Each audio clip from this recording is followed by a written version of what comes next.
In fact, I know for a fact that everyone out there is very upset about Bungie deciding to nerf Divinity. And by now you pretty much all know about it. I haven't even got Divinity yet. The nerf doesn't sound too bad, but once I finally get hold of it, it might be a pain in the ass. Anyway, what we're here to discuss today is who got it nerfed, because this has not just been something Bungie has decided to do. It is something that they have been harassed into doing by a hardcore player. I did a video in one of my video series, Does Bungie Know? Entitled Does Bungie Know Hardcore Players Are Killing Destiny 2? And this is sheer proof of it. A streamer by the name of sallt something or other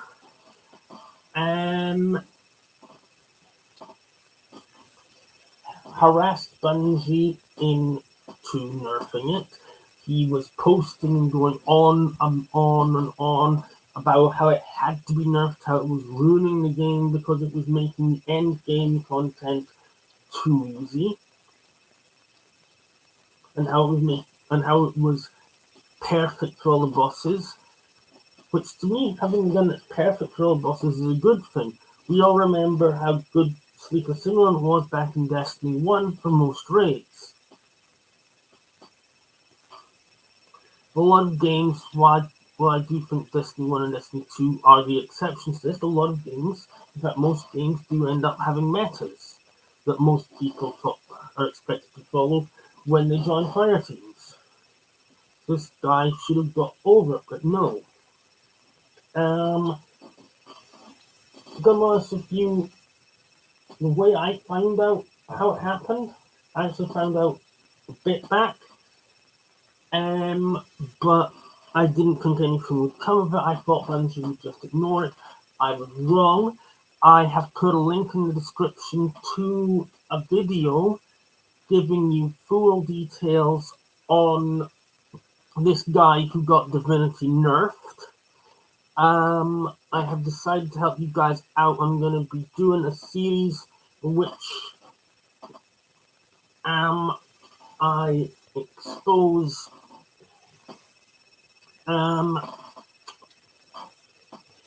YouTubers, tryhards, and hardcore players who spoil the game for the rest of us, whether that be through cheating or trying to get things nerfed that shouldn't be nerfed.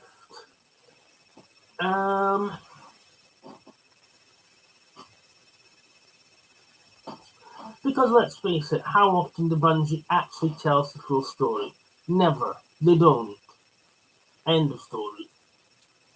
So do hit that link if you want to,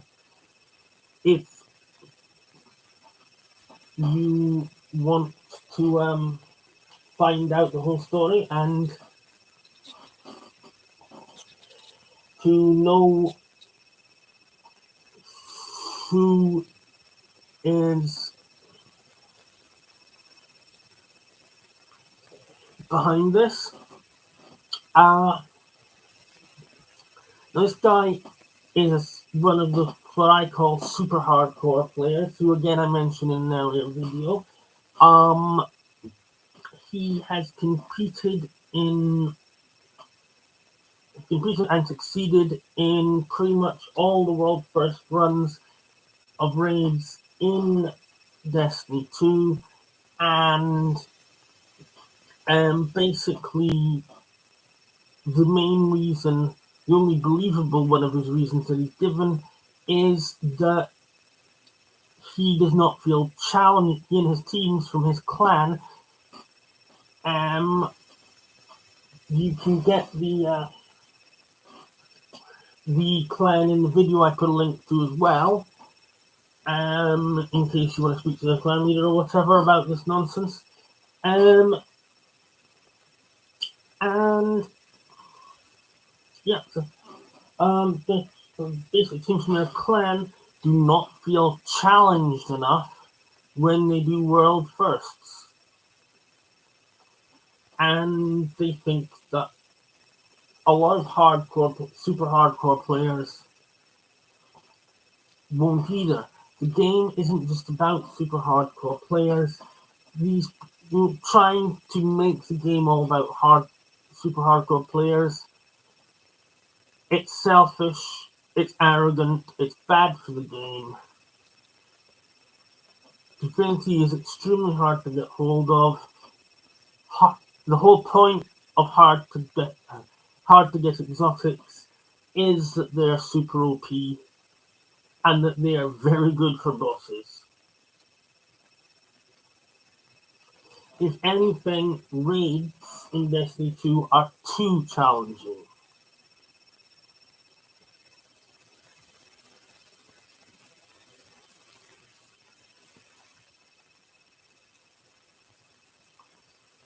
One thing he does say in the video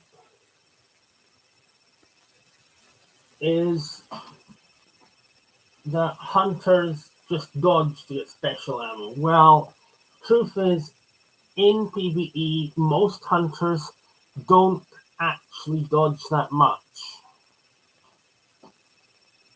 I never dodge in PvE or PvP. For the simple reason it's not that helpful.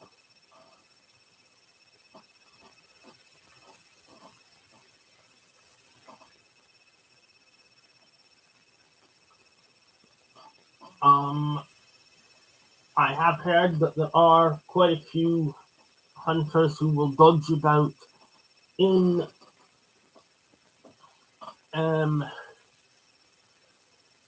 PvP, but the whole thing really is dumb. I mean, should we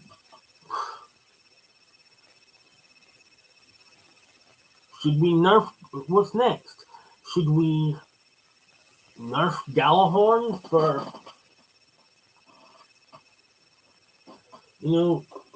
because it's too good against bosses?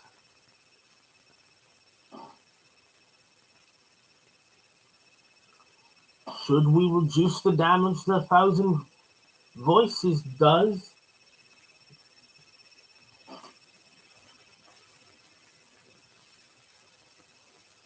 Because it can demolish Nightfall bosses and Primevals and Gambit. So should we nerf snipers that one-shot in PvP?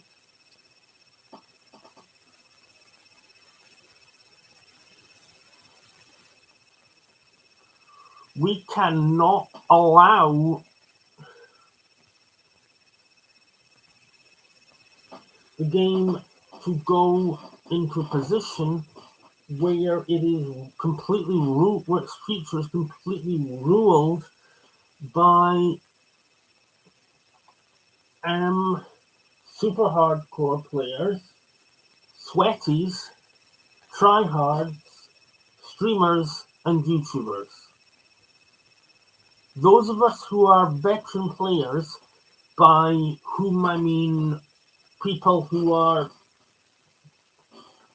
played since the beginning of Destiny 1, some of them even since the beta for Destiny 1, lived through the first time round that Bungie did everything that streamers and YouTubers and super hardcore players wanted, and it was hell. It was hell. It was chaos. The game nearly died. And that was in Destiny 1.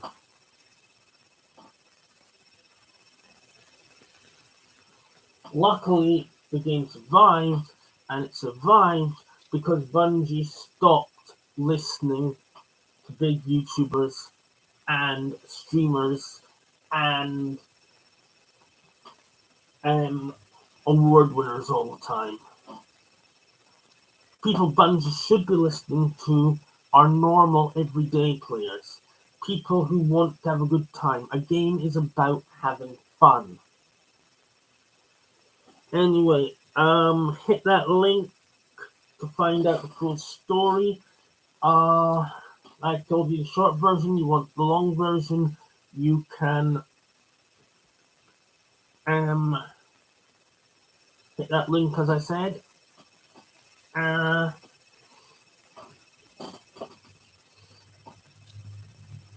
And also